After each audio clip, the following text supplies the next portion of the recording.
तो दोस्तों ये देखो डिस्ट्रीब्यूटेड लोडिंग का केस है यहाँ पे। और ये एक बीम हमने ले रखी है बीम, और इसमें जो है ओमेगा इंटेंसिटी की लोडिंग है और कुछ लेंथ है मान लो बीम की। तो इंटेंसिटी ऑफ लोडिंग क्या होती है? ओमेगा। ओमेगा मतलब जो ट्रांसवर्स लोड है वो यूनिट लेंथ पे कैसे वेरी कर रहा है, मतलब D W by D x. W जो है लोड होगा न्यूटन में, तो ओमेगा न्यूटन पर मीटर यानी कि इंटेंसिटी ऑफ लोडिंग होती है। और याद रखना जो टोटल लोड होगा वो ये जो कर्व बन रहा है इसका एरिया उसके सेंट्रॉइड पर लगता है, नेट लोड डब्ल्यू। तो हमें पता है देखो ओमेगा क्या है, किसी भी पॉइंट पे इंटेंसिटी है, यानी कि ये जो कर्व है इसकी वाई डिस्टेंस ओमेगा होगी और डी एक्स मैंने माना, तो ओमेगा डी एक्स जो है डी डब्ल्यू हो जाएगा। स्मॉल लोड यहाँ से दिख रहा है omega D X equal to D W. तो डब्ल्यू आ जाएगा इंटीग्रेशन ओमेगा डी एक्स, और जो नेट लोड आएगा पूरा इंटीग्रेट करके यहाँ से यहाँ तक वो इसके सेंट्रॉइड पर लगेगा इस एरिया के। तो डब्ल्यू एक्ट करता है सेंट्रॉइड पे लोड इंटेंसिटी कर्व के।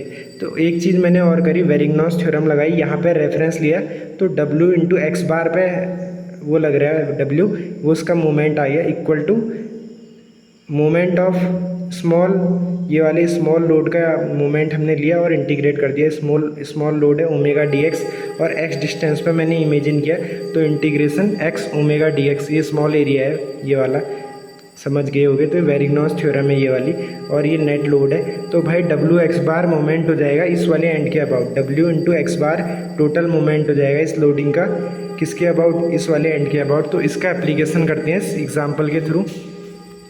ये एग्जाम्पल क्या कह रहा है देखो, इसमें क्या है, ये एक लोडिंग डायग्राम है, मतलब ओमेगा जो है 1200 एक्स स्क्वायर वेरी कर रहा है, तो के एक्स स्क्वायर वाली फॉर्म है, और पूरी लेंथ जो है 3 मीटर दे रखी है। यहाँ से एक्स मेज़र कर रहे हैं हम, यहाँ पे 0 है ओमेगा, देखो यहाँ से बढ़ के ऊपर जा रही है, तो 1200 एक्स स्क्वायर की तरह वेरी कर रहा है, और ये फिक्स सपोर्ट है। तो वो कह रहा है find moment reaction at fix support.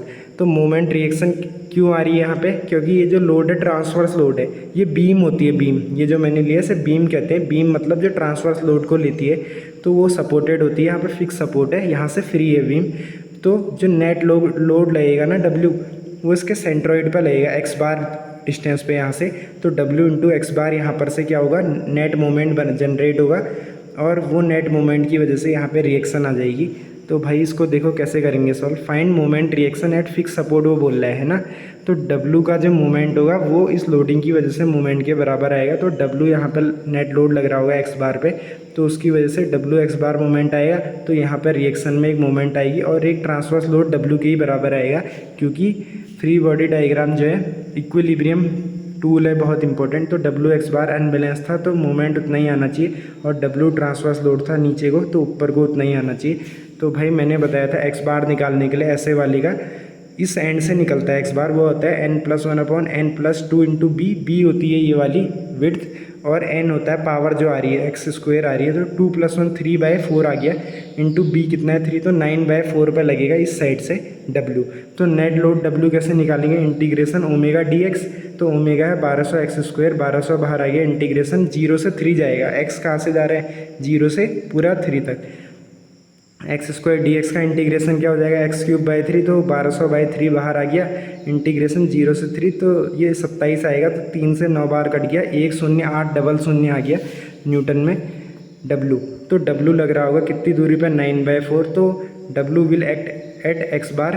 तो जितना W क्रिएट कर रहा है मोमेंट उतना ही रिएक्शन में यहाँ से क्लॉकवाइज मूवमेंट दिख रहा है, वहाँ से काउंटर क्लॉकवाइज आ जाएगा। तो m जो आ रहा है हमें मोमेंट रिएक्शन बतानी फिक्स सपोर्ट पे, तो W इंटू एक्स बार 10800 इंटू 9/4, ये आ गया 24300 न्यूटन मीटर। और यहाँ पे आप लिख देना कि फिक्स सपोर्ट पे ये कैसा लगेगा, काउंटर क्लॉकवाइज। ये चल नहीं रहा है लेकिन काउंटर क्लॉकवाइज लगेगा, कोई बात नहीं, काउंटर क्लॉकवाइज लगेगा क्योंकि W का इधर को है क्लॉकवाइज। तो यहाँ जो सपोर्ट होता है वहाँ पे रिएक्शन में आ जाता है, जो बीम होगी इक्विलिब्रियम में होनी चाहिए पूरी। तो जितना लोडिंग नेट बीम पे आ रही है सपोर्ट उसे रजिस्ट करते हैं, तो उतना अपोजिट मोमेंट आता है और उतनी ही अपोजिट लोड आते हैं, चाहे हॉरिजॉन्टल हो या ट्रांसवर्स। ये W लग रहा है अनबैलेंस ट्रांसवर्स, तो उधर से भी W आएगा, और मोमेंट अनबैलेंस हो रहा है तो इधर से भी रेजिस्टेंस में आएगा। तो भाई ये चीज़ है। अब ये आगे हम पढ़ेंगे शियर फोर्स और बेंडिंग मोमेंट, तो उसमें कॉन्सेप्ट बहुत काम आएंगे। तो आप समझ गए होगे ओमेगा जो होता है इसे कहते हैं इंटेंसिटी ऑफ लोडिंग। और ओमेगा वर्सेस एक्स का ये ग्राफ है, इसे कहते हैं लोड इंटेंसिटी कर्व। तो डब्ल्यू एक्ट करता है लोड इंटेंसिटी कर्व का जो एरिया है उसके सेंट्रोइड पे, और डब्ल्यू निकालने के लिए इंटीग्रेशन ओमेगा डी एक्स कर देते हैं, पूरी लोडिंग आ जाएगी। और ये वेरिग्नॉस थ्योरम है, डब्ल्यू एक्स बार जो होगा, जितना मतलब लोड इंटेंसिटी कर्व की वजह से मोमेंट आ रहा है, जो ओमेगा की वजह से टोटल मोमेंट आ रहा है, वही मोमेंट आएगा डब्ल्यू की वजह से किसी भी पॉइंट के अबाउट। तो मैंने इधर से लिया तो एक्स बार माना सेंट्रॉइड की डिस्टेंस, तो भाई W X bar equal to integration omega D X क्या है, स्मॉल लोड है उसका मोमेंट एक्स, तो इसको इंटीग्रेट कर दिया, टोटल मोमेंट आएगा। तो ये चीज़ है, ये इंपॉर्टेंट कॉन्सेप्ट है और इसको आप समझ लेना। और ये वाला जो है फार्मूला n+1/n+2 भी के एक्स की पावर n वाला फॉर्म है, जो ऐसे करके वेरी करता है। अगर ऐसे वाला होता तो एक्स बार हमें इस साइड से मिलता है, यह आपको मैंने बताया था, आगे भी बताऊंगा एक आध क्वेश्चन में। तो भाई बने रहें, धन्यवाद।